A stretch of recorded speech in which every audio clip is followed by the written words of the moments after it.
All right, we're recording in 3, 2.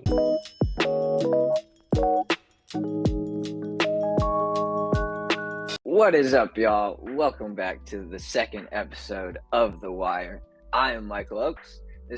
Next to me here, joining me, is our fearless leader, Paul Rodriguez, and Bakari Banks, one of our finest gentlemen at Veterans Choice Investments. Gentlemen, how are we doing today?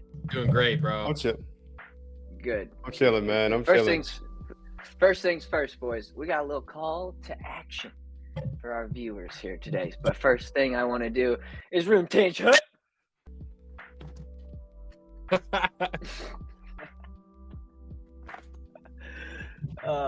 Eddie's boys, Eddie's. The fact that you convinced me to do that bullshit is insane. Never again. Had to. But for real though, boys, serious call to action. I really just want, and I know you guys want this too, we really want to know like how we can help all y'all who might be listening or watching, how we can help any of you guys in any way. Like if you have negative equity, if you're going through a divorce or separation, if you're PCSing, any type of like distressment that you might have with this property that you might own, we want to help you. Even if it's like an inherited home, we can help you there too. But Paul, Bakari Banks, anything you like to add? Yeah. So the first thing I'd like to touch on is negative equity, right? And kind of explain what does negative equity mean, right? Mm-hmm. And so when you're looking at selling your property that you bought, a lot of times people will have to relocate for a million different reasons, right? Or they'll have to sell their house for a million different reasons. But if your house is worth less than what you paid for it, you're not going to get any money out of selling it. In fact, sometimes it's either a break-even situation or you're going to have to write a check. You know, you're going to actually have to pay to sell your house. And that defeats the whole purpose of it. You know what I mean? Like when you buy a house, the goal is one day, hey, I'm going to sell this for $10,000 or $100,000, whatever the case is. And so if you're in a negative equity situation, selling your house in a traditional sense, it doesn't make any sense. Like you can't go to a realtor, pay them their commission for them to sell your house and still expect to make money for yourself. It's just not going to happen, right? But if you start implementing some of these creative finance abilities that we have, you know, if you're okay with turning a house that isn't going to make you any money into passive income or semi-passive income, this is a great opportunity. Come work with Veterans Choice. 100%, man. I mean, it really tackles on the veteran side, right? Let's say, and a lot of veterans, a lot of active duty guys are going to know what I mean. When you PCS, you really don't understand what the hell is going on until like everybody just funnels you into something. And then you finally end up at this new base and you're like, where do I live? So it's either you panic, you buy a house, or you panic and stay on base. And we all know how that is. Let's say you buy a house through your VA loan. We have this process, this promise that everything is zeroed down. You have to put no money down and everything like that. And it's correct. You don't have to put any money down for a VA loan. No money whatsoever. Just like the back of our minds are saying, there is a catch. And that's, you're going to have negative equity. With that, it's not a bad thing because everybody's usually in negative equity in the first year or two and them owning their house. But how do we capitalize on that since we have such a high rate of moving and everything like that? How do we actually get that passive income that we was told and promised when buying a house? This is where creative finance comes into play. This is where actually selling your home on either via subject to or seller finance comes into play. And this is what we're about to explain right now. And I'm gonna give it to you, Mike. Yeah, I mean, who doesn't want to make their money work for them, right? You buy a house, then you want to sell it and make money on that equity that you might have or might not have. And some people want to take that fast route and go the traditional route. Excuse me, there the coughs go again. Another podcast, another time Mike has to cough. Smoking too much, man. Yeah, you know, he just 82 packs a day, you know what I'm saying? Nah, that's crazy, bro. Nah, but every month you could be receiving a paycheck on a house that you owned for like a year or two, for basically going through what we do, figuring out who would be interested in the home, and then while you're off, like on your next station or whatever base you might be sent to for our military folks, you could be making money on that while you're overseas. An extra way to make money instead of just a quick buck that you're already going to have to put that into something else. I mean, if you have the ability to do it, then it's incredible. You can do so many different things, and it can help you out in so many different ways. And let's look at the realistic factor in this, right? So with being in the military, of course you get a BAH, and all the guys already know what I'm talking about with BAH.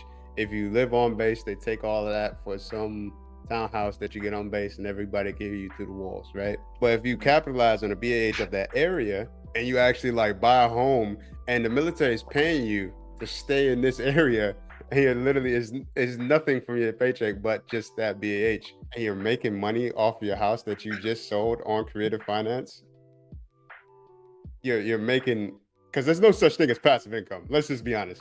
There's no such thing as passive income without work. In the real world, yes.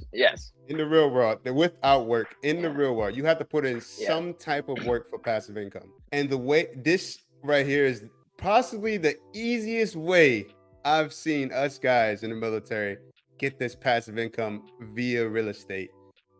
And the easiest way to get via real estate, other than renting out, getting those 5 o'clock in the morning phone calls. Those were just booty calls. On a booty call, you barely even have to talk. So if somebody losing their key or something like that, is creative finance.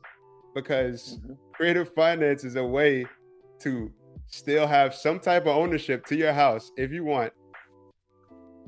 Have the passive income of renting, but have zero to no liability within the house. It's absolutely insane. I can't believe people don't know about this. Maybe because the banks don't want people to know about this. Not myself. They want all the It's money. literally like, it's like getting a rental check without having to property manage. You don't have to hire somebody to go look at the property. Like you said, you're not going to get that 2 a.m. wake up call of, my toilet's not flushing, or my toilet's overflowing, and then sitting on the toilet. you got to deal with that, on top of the life that you already have. And if we're talking to the guys that are active duty, you're busy as it is. You don't need the extra stress of having to deal with property management. So if you guys buy a property and then you realize it's not for you, sell it on creative terms. You know what I mean? Turn that headache into a passive check every month. And it's But crazy, what is man. creative terms? That's the question people are asking right now. What is Great creative question. terms? What? Yeah, it's- what?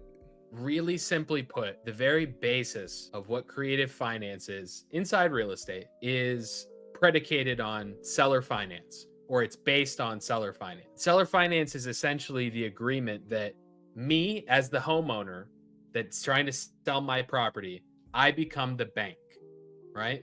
Because I own my house outright, right? I don't have a mortgage on it, right? So we create an agreement between the seller of the home and the buyer of the home that says, you're going to pay me this amount every month for this long. And so these creative terms build off of that, right? So then you might say, oh, well, I can't do seller finance because, I took out the VA loan and I bought my house that way. I bought it, the traditional route. I got the loan, I pay for it every month. It's in my name. I have the mortgage. It's like, well, no, you could just do a subject too. And it's the same thing as seller finance, except we just take over the existing loan, right? So it stays in your name, but we make payments on it every month, right? So And I so what don't we'll- have to go get like a new loan from a bank or like with a different interest rate. I can just use theirs. Yeah, exactly. So when you're purchasing a house subject to, it stays in that person's name, right? And what investors like myself or Bakari or Mike will do is we'll come in and we'll say, okay, listen, you guys are paying $1,500 a month at a 3% interest rate because you locked in during COVID. That's awesome, right? Let's make some passive income off of that, right? So you sell it to an investor for me for like 4.5%, right? And you say, well, my payment's $1,500 a month. I want an additional $200 on top of that, right? And as long as you pay me that, you can put a tenant in there, you can rent it out. I don't care, right? As long as my mortgage is paid and I'm getting a little passive income on the side, I'm okay with that, right? And then I also get the money, because the original loan was at 3%, and I get a percentage and a half on top of that at 4.5%. So you're making money in different ways on the same the same transaction. It's like nothing I've ever seen before. And so there's so many different of these creative finance abilities on when we're buying a property that it almost doesn't make a whole lot of sense to go the traditional route and get a realtor, have them list the property and hope that you can get full market value for it. I just think that way of thinking is outdated. Yeah. And that goes into play to where, like, the main excuse that I usually get when I'm harassing people at work, I guess, and saying, hey, you should buy a house. The main excuse I get is the market prices are too high, or like, the interest rates are too high. Yeah, the interest rates are high. Buy a house on creative terms instead. Because the power of ownership is insane. My wife, right? My wife, she just painted our sidewall, like, this literally, she's an artist. So it's like she just painted a wave on our sidewall. It looks amazing. If I was renting something, you know how I would lose that deposit immediately. But this is my house. I could do whatever the hell I want with it. Excuse my French. The power of ownership. You don't have a landlord telling you what you can't do. Yeah. I don't. I mean, HOAs are annoying, yes, but like owning a house via renting a house, we're renting nowadays, especially here in Maryland. You're spending like $1,900 for an apartment that's like 1 bedroom, 1 bath, and you have to follow all of these rules and everything. It doesn't make sense to me to not buy a house and then not sell on creative terms. So you buy a house, sell on creative terms. It's such a rinse and repeat process. Yeah. A lot of people don't have discipline. You need discipline with that situation. Right. And my thing is, like, it's not a car, it's not a depreciating asset. A home is something that'll make you money. Why would you want to let go of that asset? Yep. Exactly. Why would you want to let go of the asset? It's essentially like, we'll go with dairy farmers, or like cow farmers in any way, shape, or form. Is first you can get the milk, then you can get the meat. Like, there's different ways that you can use the whole product, I guess. So I guess the whole cow. But yeah, and I think essentially the biggest difference for me when selling my home the traditional route with like an agent, or even just selling it on my own as opposed to selling it on creative terms, is I might make $100,000 on selling my house, right? But if I'm willing to accept payments over time, I could make $400,000 as opposed to that $100,000 that it's going to take longer and it's going to be in the form of a monthly payment. But dude, you can, if you're willing to put the research in to understand all these things, and if you're not, and you just want the convenience of just going through somebody that is going to show you how easy this process is, come talk to Veterans Choice. DM us on Instagram. You know what I mean? Hit us up on Facebook. Tap in with us. Let us know that you guys are trying to sell your house, and we'll help you with the process. And if we're not a good buyer, we'll tell you that, and we'll point you to somebody 100%. that is. There's a lot of investors out here that are just, they see people as just like cash dollar signs, man. They're like, oh yeah, I'm gonna get like $3 million off this guy right here, man. Money. Like Mr. Krabs, just like, yeah. Now we're in the helping people business, man. That's what we do. But that's what it's all about, man. Like, that's literally what it's all about. Trying to help people out. The real predators out there, these banks out here, just taking advantage of these people. Like, other than my last name, I mean, like, they're really taking advantage of these people, man. Like, end of the story, though. You want to go to Dollar Tree to shop, or you want to go to Costco? Where you. Nah, I'm facts. picking Costco because I'm getting a slice of pizza and a churro on the way out. You know what I'm saying? Ooh, 100%. bro, the $1.50 hot dog and drink combo, goated. There you Instant go. There you goated. go. The Absolutely. glizzies. Yeah, but You it's be eating glizzies at Costco. but that's so interesting, bro. The glizzies at Costco is nuts. My whole thing is like, you brought up an interesting point, Mike. It's, would you rather go to Dollar Tree or dollar store, or would you rather go to Target or Costco or one of these like elite, I wouldn't say elite, but I guess the places where you go, the products are going to be quality. When I go to Right. Costco, I know what I'm getting, right? I know the Kirkland brand signature is going to hit every time because it's Kirkland, bro. It's Costco. It's going to hit. It's going to hit. Right. So I'm not going to Dollar Tree. I don't care what Dollar Tree's going on. I don't care that they got the same hot dog and drink combo. I don't care. I'm going to Costco. I know what they got. I've never They seen got Every that. quality. I've never seen the Dollar Tree glizzy, bro. Yeah, Neither it's like Ryan. it's like I've getting never tried. it's like getting a burger from AutoZone, bro. Like, Like, bro, like, and that's honestly the comparison between selling your house on a traditional sense and selling it on creative terms. Go to where it makes break it- sense. Go to where you guys are going to get treated the best. And it's not going to be at a bank. It's not going to be through a real estate agent because they're the only ones that get paid in that scenario. If you exercise your right as a homeowner to sell your house on creative terms, the buyer and the seller are the only ones making money because we've cut everybody else out of the equation. Food Very for thought. Food for thought. think of it like an ice cream, right?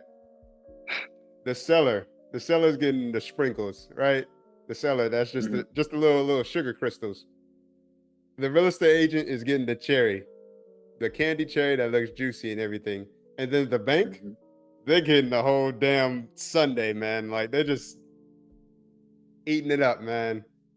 It boils down to this phrase too that we was talking about before we even started the podcast, right? More time, more money.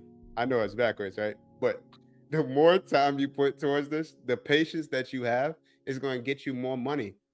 If you want convenience in a fast transaction, you're going to get less money. And we all want more money. I want more money. Here we are. Absolutely. I don't know who you like. I always want more money.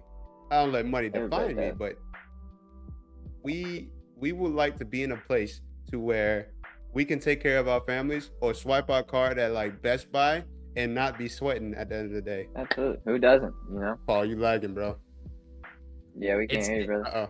Sorry, can you hear me now? Yeah, I mean, like it's just, I got you. Yeah, but it's the same thing as like putting gas in your car or buying groceries right now.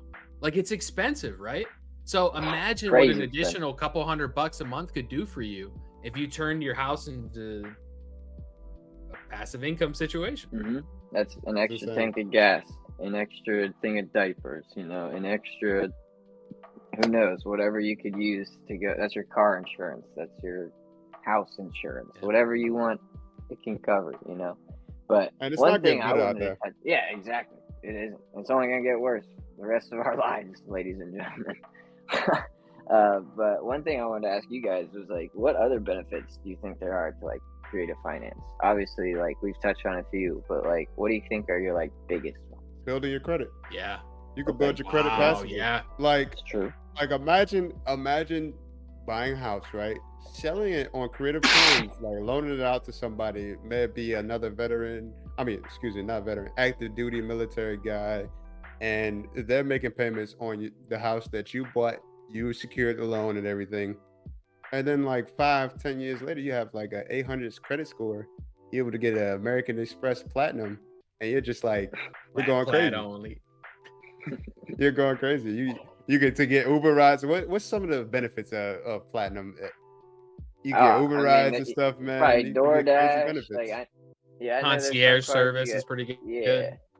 And if you look at traveling like, benefits are dope. If you look at most social medias nowadays, like you see all of these different credit repair services coming out, and like you if you look at the trend, if you follow trends, like we're moving towards a more credit-based economy. So like fixing your credit is super important. And creative finance is an amazing way to do it because you're not just going on like a car loan or anything like that. It's a mortgage. That's big boy. That's big adult credit right there. Like you Mhm. really want to like pay that off if you can. Absolutely. Yeah, And so it hits it you hard if you don't pay that mortgage every month. That's for sure. They hit you so hard on your credit. Yep. so I think that's a great transition into my next point, boys.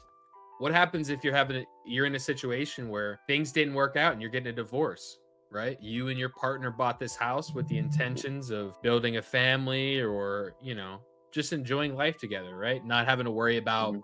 you know, renting and having a landlord. You wanted to own something, right? And then the marriage ends, the relationship ends, and ultimately you're left with a couple choices, right? And Burn the those house choices down. are tough. Yeah, you could go crazy. You could go to jail for the rest of your Torch life. it. Torch Or, it. Torture, get the yeah, insurance. or hear me out instead of torching the place real quick. Why not just talk to your partner and say, "Hey, listen, I get this isn't working out. What about if we just got some passive income, like rented it out every month, right? You push that past the Yeah. other person. Sometimes they're going to be the bitter baby mama or the baby daddy that says, "No, I want $1 million cash in my bank account in 30 days." $1 million. Or sometimes they're level-headed, they're an adult, and they say, "Okay, well, we're not going to be together anymore, so I guess it doesn't make sense to own a house together. And any arguing we do is just going to drag this process out even more. So why don't we just get some passive income out of it, right? Turn a negative situation into a positive one, right?" And I think divorce is one of the greatest places where we can use creative finance, right? As long as obviously the two parties have to agree on it, right? Like if Right. you can't get your husband or soon to be ex-husband to agree on it, it's not going to work out, right? But if you guys can have that conversation of, this doesn't have to end bad for both of us. We don't have to ruin both of our credit in the process of this. Yeah. I think taking over a loan subject to or using any number of creative finance methods is an awesome way to get rid of the house. Yeah, man. True. I like burning the house personally because you get the insurance money. But I mean, yeah, I guess creative finance is an amazing way to get some passive income out of that. Yeah, I mean, taking a bad situation and then getting the best out of it, like divorces are usually pretty expensive. So if you can get some money out of it for both sides, or if one side, or however it works out, then I mean, more power to you. Like, yeah, it's just being an adult about the situation, which you don't see a lot of in today's society. So Nah, man, we see a lot of toxicity in today's society, man. It's amazing. That's the truth. Especially being an MP, you see a lot of that stuff. Banks, you recently had to move for your job, right? We don't have to get into specifics. You understand the process of like, hey, I have a job somewhere else that I need to go to. And, aside from the military thing and your military obligations, again, thank you for serving, my friend. But you understand what it's like to be like, whoa, all right, I have a job in a different city, so probably got to sell the house, right? So can you explain to me what are the benefits of selling your house on creative terms whenever you have a job in a different city? One, like we've been harping on this whole time, you're getting a paycheck every month from a city that you're not even in anymore. No liability, no anything. Two, you get to move around and buy another house. And if you're worried about if you have a loan already in circulation, that's an easy call from the person that you made the creative terms with to the underwriter. That person who made the creative terms is going to call the underwriter and be like, "Hey, what do you need from me? I assume this mortgage." Easy money. And you could rinse and repeat. This is how rich stay rich. Rinse and repeat. And as military, we move every 2 to 3 years. There goes all our stuff. If you're lucky. If you're in the special places, good luck to you. But if you're in a nice military rotation, like you're moving every 2 to 3 years, like, dude, think about this. Think about Monopoly, right? Everybody wants Boardwalk. Everybody wants boardwalk. But what people really need to get is that first strip right there, right before it. I don't remember the names of the places, but right before jail and go, that strip right there, insane how much rent you're gonna get in that strip. Yeah. Insane. So just every time when you land in a new place, buy a new property, rinse and repeat. You're gonna have Yeah, so especially, much passive income. yeah, You're gonna be sipping especially mimosas VA. and eating truffle trips. Especially VA for loan. current or retired military, like especially the active duty folks. Like Banks said, I was a Navy brat growing up, so I did that moving every 2 to 3 years myself. And who knows, my parents, that they probably still was around then. Like they could have technically done it every 2 to 3 years, and who knows how much extra money they could have laying around. Just think about it. The VA loan, you only have to stay in the VA loan for a year.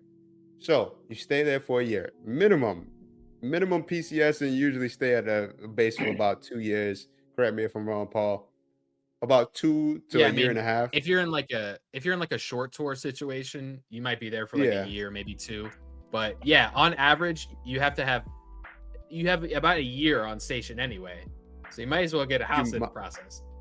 Might as well get a house other than renting and wasting your money paying somebody else's retirement. Pay your own retirement. Buy a house. I know I'm spitting right now, man. It must be the coffee. But buy a house in the area.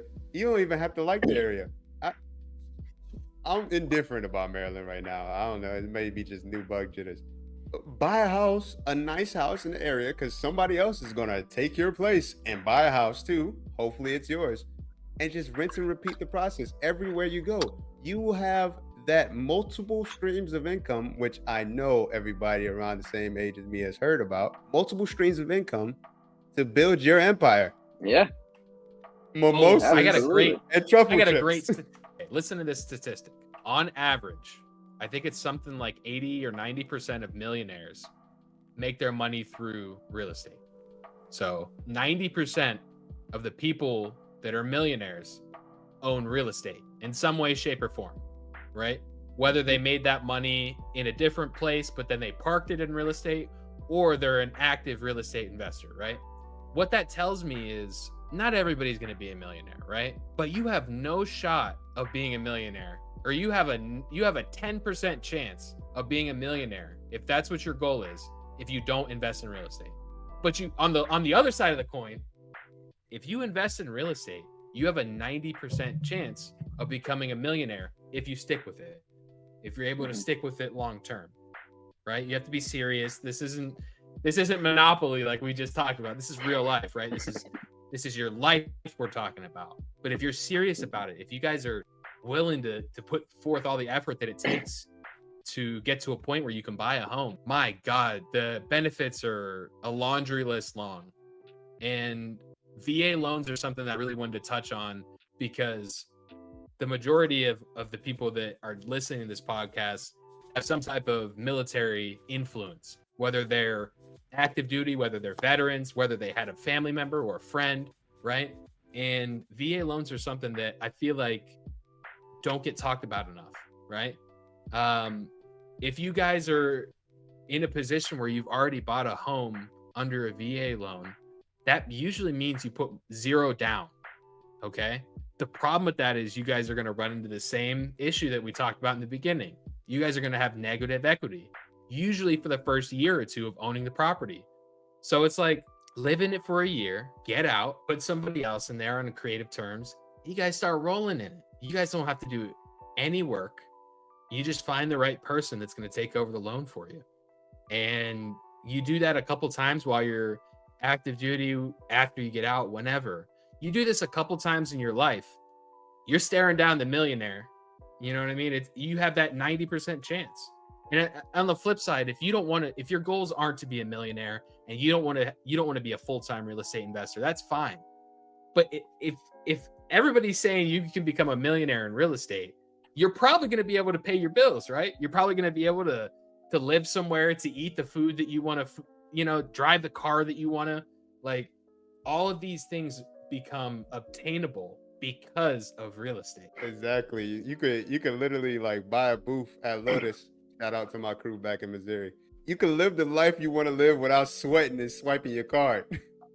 I can't tell you how many times, like me and my friend back into the story when we was like kind of struggling, like when we had to spend like at least like $1.32 to get some spaghetti and like 38 cents to get some beans.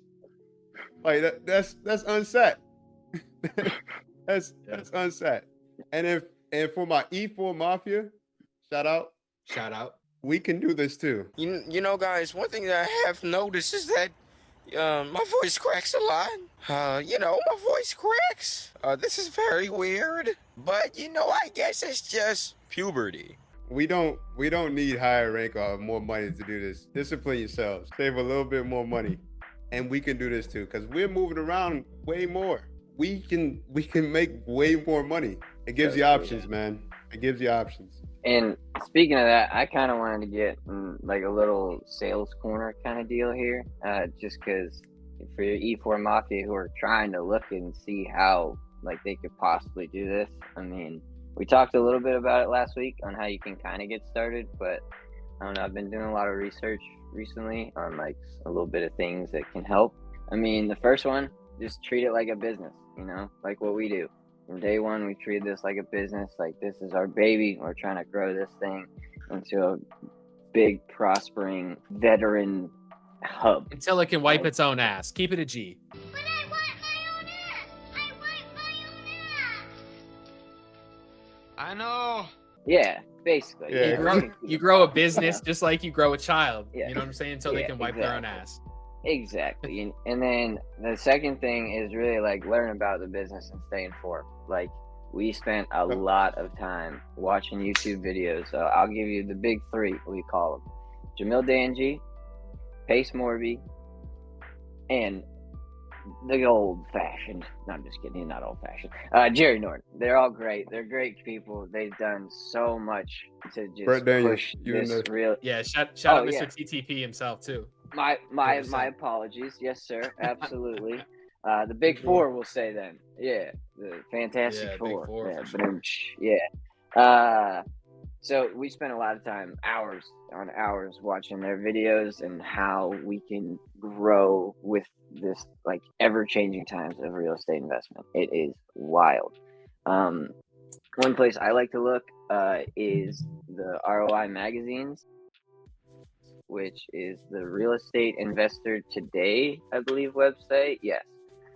They have real estate magazines on there every month. Gives you great information. That's where I got a lot of these things from the Sales Corner. So I'm not taking this as my own, but I'm just passing along the information. You know what I mean? The third one's like a lot of good strategies to make money in this game. There's a ton. So don't limit yourself to one. We boxed ourselves in for a little bit in the beginning, and it did not do us any good whatsoever. So we all struggle, you know what I mean? Like, we're all gonna not make the best financial moves, but it's how you learn from those and grow with them. That makes it even better. Yeah. Ooh. And then you got to. Dude. Next point is go ahead. Dude, right before you get into the next one, Jerry Norton said something that was super interesting. He said that in real estate, if you're only pulling up with a cash offer, that's like going out to golf with only a putter. You need all the other clubs to play a full in order just to compete. You need a driver, you need your irons, you know what I mean? You have all these different tools that you need to be successful when you're golfing, right? Well, why isn't real estate the same?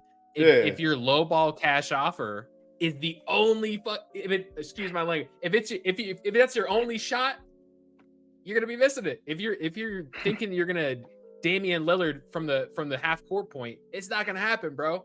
That's like less than 5% of buyers or sellers rather, right, that are gonna accept the low ball cash offer. So by understanding creative finance, you're adding so many different tools to your tool chest, I guess, or your golf bag, whatever you want to call it. I appreciate you for putting that into like basketball and everything. I was like, drivers, golf. No, it's like, okay, it's like if I'm only shooting from 3 and I'm not driving the paint, I'm not hitting those mid-range jumpers, I'm not hitting the high percentage shots, dude, that's the bread and butter of basketball. You know what I'm saying? Like that is the lifeline of scoring on offense, right? Is those high percentage shots, you know? But then you kick it out to Kobe, or you kick it at, you kick it out to that somebody that is that special player, right? And you're not going to know who your special player is in real estate until you do all these things, until you learn about creative finance, how to do subject to, how to do these executory contract and novation agreements,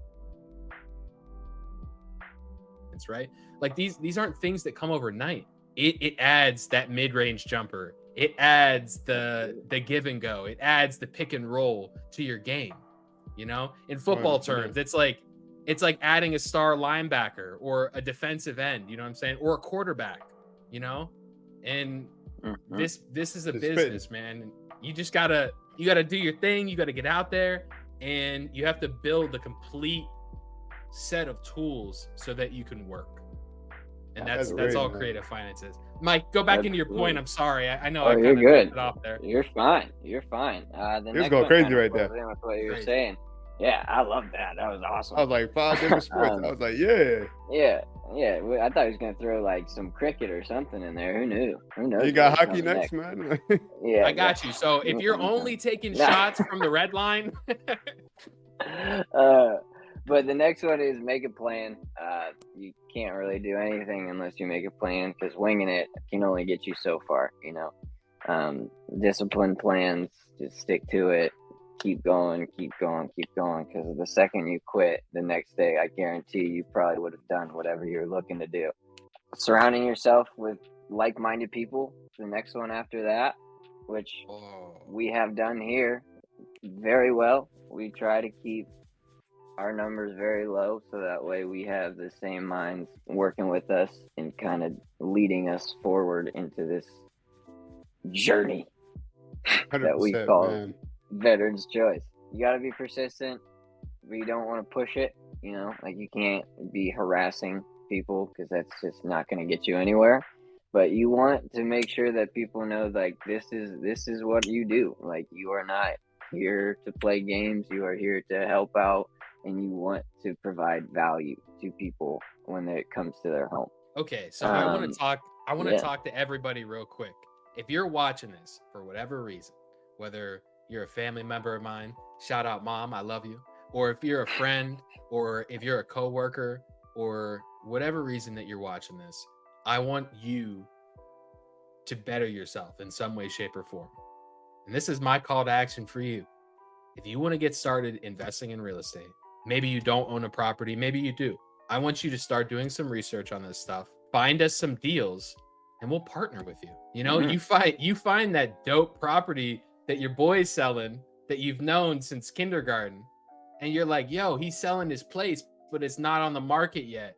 Would you guys want to buy it? Hit me up. Let's talk. DM me. Hit me on Instagram. You know what I'm saying?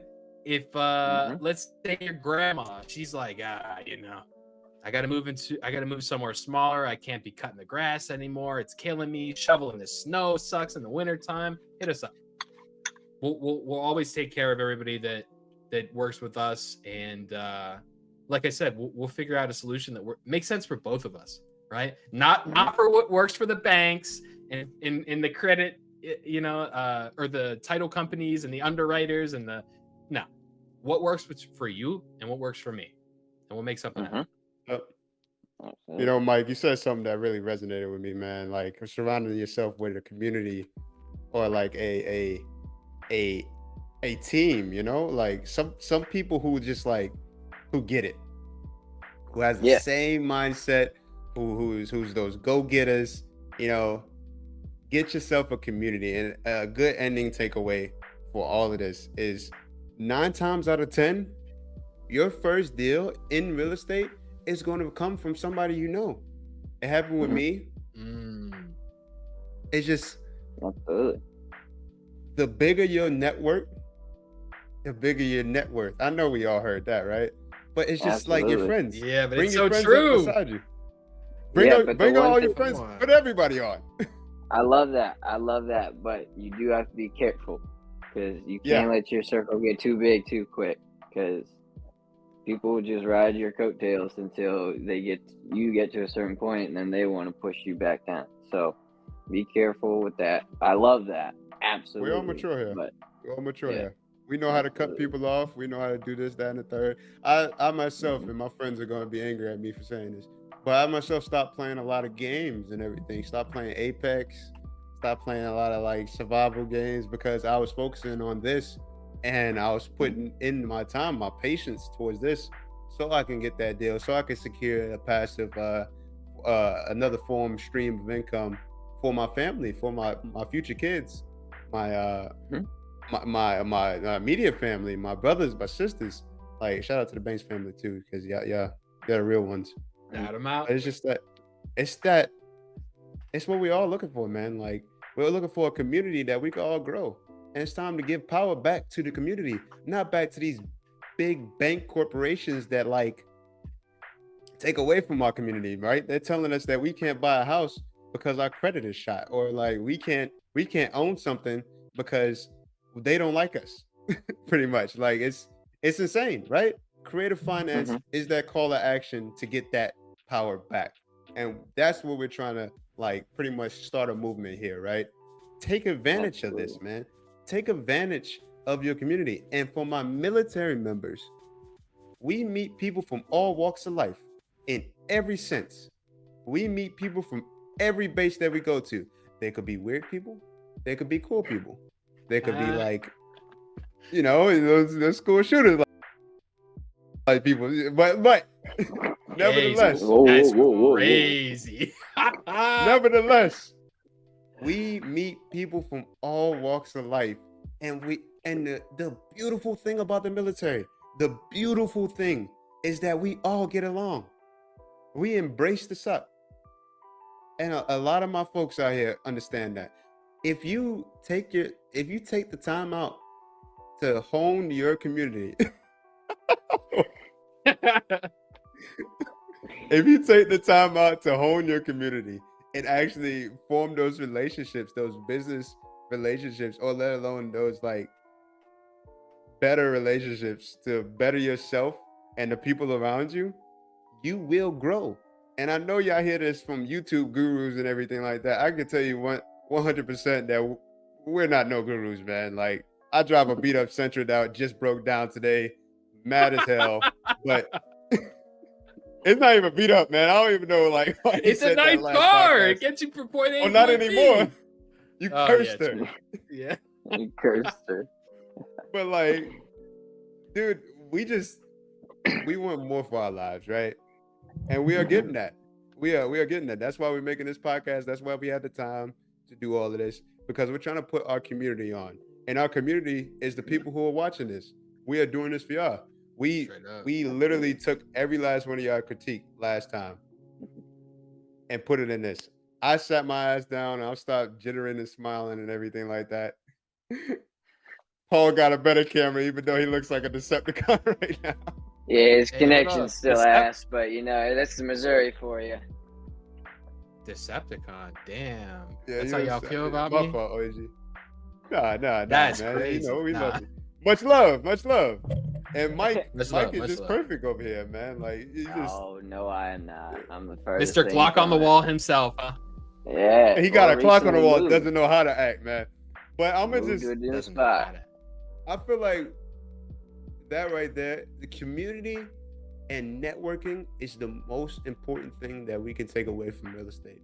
Because if you could put somebody in a house and give them the power of ownership, it's the best thing for their life. It helps you mentally, financially.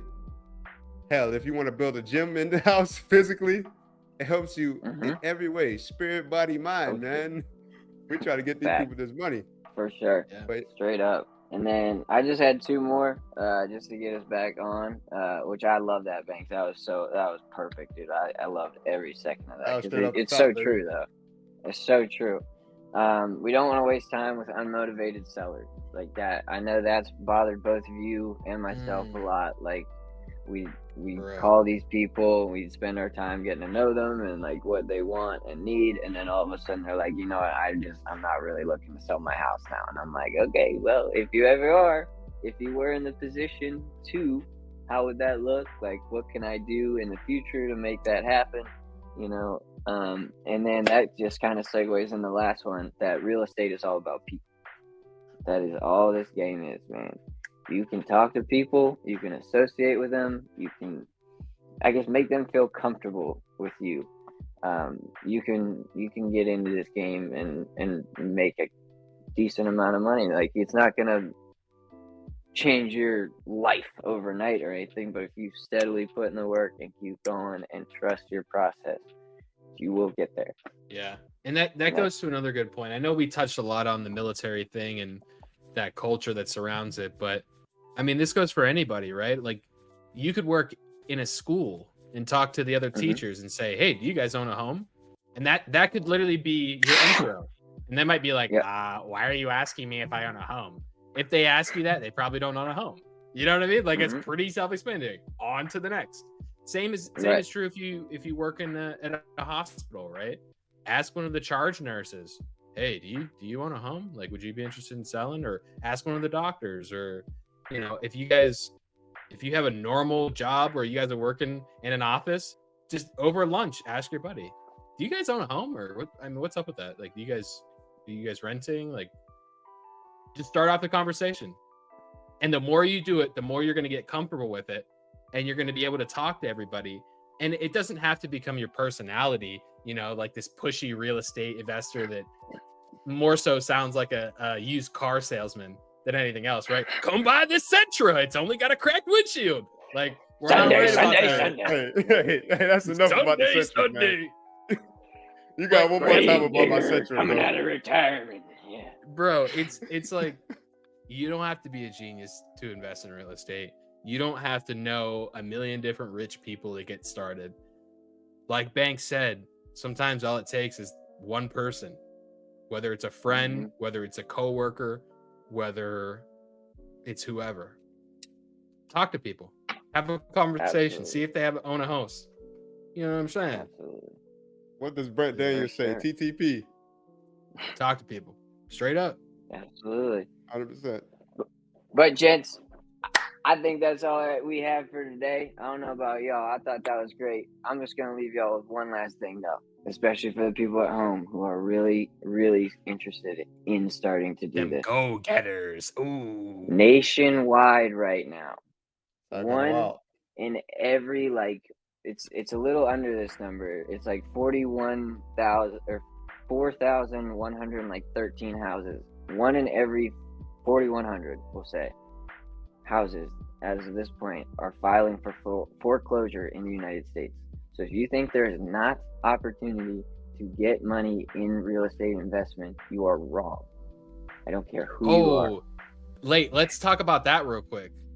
Okay, well, never mind, folks. We are not done. I'm sorry, I got one last piece. This is some extra sauce for y'all, that just for staying towards the end. So the biggest our bonus advice for those dealers at home. The biggest advice I can give somebody that is behind on their payments, if you cannot pay your mortgage, what's going to happen is the bank is going to take it back, and then you will get no money out of that. They will take back the property as if you never made a single payment, and you will lose all of the equity and all the memories that go along with losing your home, right? Or And you have a lien on you, like and there's a lien on you as well that you can't do anything with until you pay off that. Yeah, you can't go get a credit card, you can't get a loan, you can't get a car, you can't get finance for, you know, your groceries at Walmart. Nobody's gonna, unless it's like a subprime lender, they're not gonna touch you because your credit is gonna be torched. You know, like we talked about burning the house down earlier. Your credit is torched, right? You go to swipe your card. So when you go to swipe your card, somebody gonna come up and punch you right there and there. Yeah, you're gonna knock you out the ATM. You ain't getting no house, no mortgage, nothing. Just ash coming out every time you swipe that thing from. If you're behind on your payments, talk to a real estate investor like us that can actually give you options other than you losing everything. That's all I got. Thanks for coming, everybody. We love you. Most Thank def. you, everybody, for Episode 2 of The Banks, Wire. Paul Rodriguez, myself, and I can't leave without shouting out my parents now because you guys are gonna make me look like a bad son. Captain Flomart, love you. Y'all have a good one. We will see you next time. It's on The like Wire. that. Yeah.